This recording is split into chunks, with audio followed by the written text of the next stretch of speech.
సంస్థ నుంచి వచ్చాను. నా పేరు మల్లికా వల్లవ.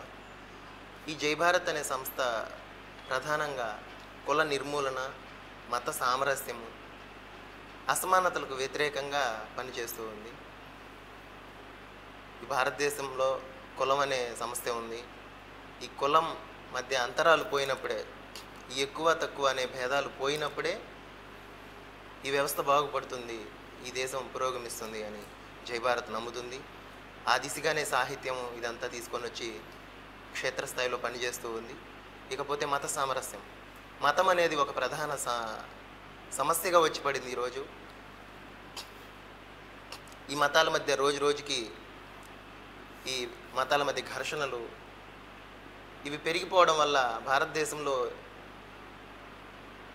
ఏదో ఒక రోజు ఈ మతాల మధ్య ఐక్యత చెడిపోయి ఇది నష్టానికి దారితీస్తుంది అనే ఉద్దేశంతో మత సామరస్యం కావాలి. భారతదేశంలో ఎంతోమంది అనాదిగా ఈ దేశం గురించి పోరాడారు. ఈ దేశంలో ప్రజలంతా కలిసి ఉండాలని చెప్పి ఎంతోమంది కృషి చేశారు.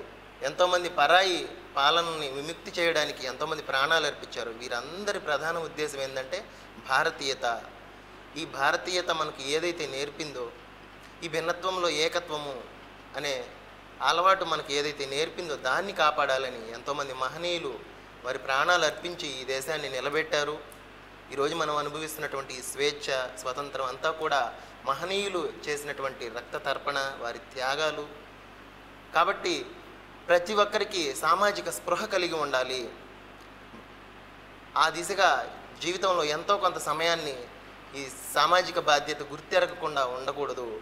సామాజిక బాధ్యతను గుర్తెరిగి ఈ దేశం గురించి పనిచేయాలి అనే ఉద్దేశంతో మత సామరస్య వేదికని ఏర్పాటు చేసింది. ఇకపోతే అసమానతలకు వ్యతిరేకంగా, అసమానతలు ఏ రూపంలో ఉన్నా అది ఖండించాల్సిందే.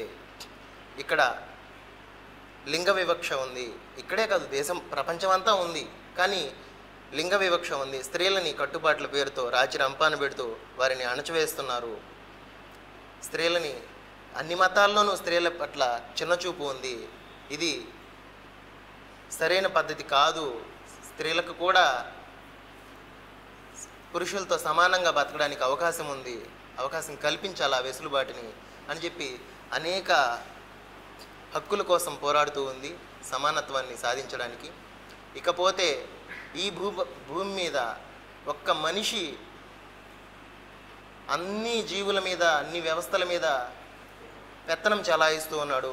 మనిషికి ఒక్కడికే కాదు ఇక్కడ బతకడానికి, ప్రతి జీవికి ఇక్కడ బతకడానికి హక్కు ఉంది అనే ఉద్దేశంతో సర్వప్రాణులకు ఇక్కడ బతకడానికి అవకాశం ఉంది అని ప్రచారం చేస్తూ సర్వప్రాణి సమాహిత అనే ఒక దినాన్ని కూడా మేము జరుపుకుంటూ ఉన్నాము. ఇంతేకాకుండా అవినీతికి వ్యతిరేకంగా పోరాడుతూ ఉన్నాము. రాజకీయంగా అన్ని వ్యవస్థల్లో ఏదైతే అవినీతి ఉందో దాన్ని నిర్మూలించే దిశగా జై భారత్ పనిచేస్తూ సాహిత్యాన్ని తీసుకొస్తూ ఉంది, సమావేశాలను ఏర్పాటు చేస్తూ ఉంది, క్షేత్రస్థాయిలో వెళ్ళి పనిచేస్తూ ఉంది, ప్రజల్లోకి వెళ్ళి చైతన్యం కలిగిస్తూ ఉంది. కరపత్రాల ద్వారా, పోస్టర్ల ద్వారా, అనేక మాధ్యమాల ద్వారా ఎక్కడ ఎలా అనుకూలంగా ఉంటుందో ఆ మాధ్యమాలని ఉపయోగించుకొని ఈ విషయాలన్నీ ప్రజల్లోకి తీసుకెళ్ళి ఒక చిన్న ఈ భారతీయతను మనం ఎలా కాపాడుకోవాలి అనే అంశం మీద ప్రతి ఒక్కరికి చేరువయ్యే విధంగా ఈ విషయాలన్నీ జై భారత్ కృషి చేస్తూ ఉంది. ఇది జై భారత్ గురించి.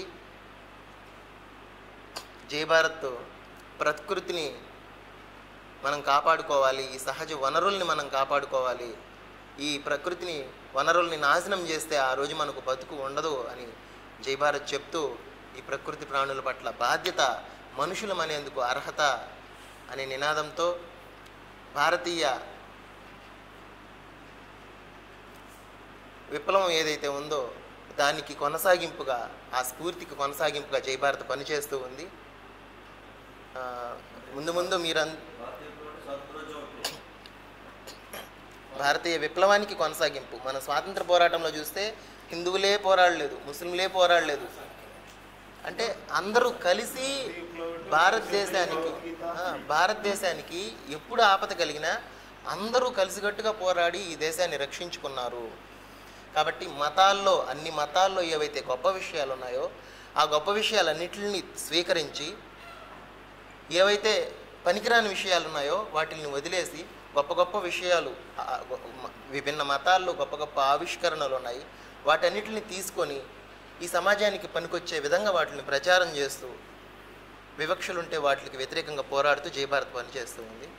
ముందు ముందు మనమంతా కూడా అనేక కార్యక్రమాల్లో జయభారత్తో కూడా కలిసి పనిచేసి, పరస్పరం కలిసి మన మన సిద్ధాంతాలని పరస్పరం షేర్ చేసుకొని, అర్థం చేసుకొని ఈ దేశ ఐక్యతకు మనం పాటుపడాలి అనే దిశగా జయభారత్ పనిచేస్తుంది. ధన్యవాదాలు.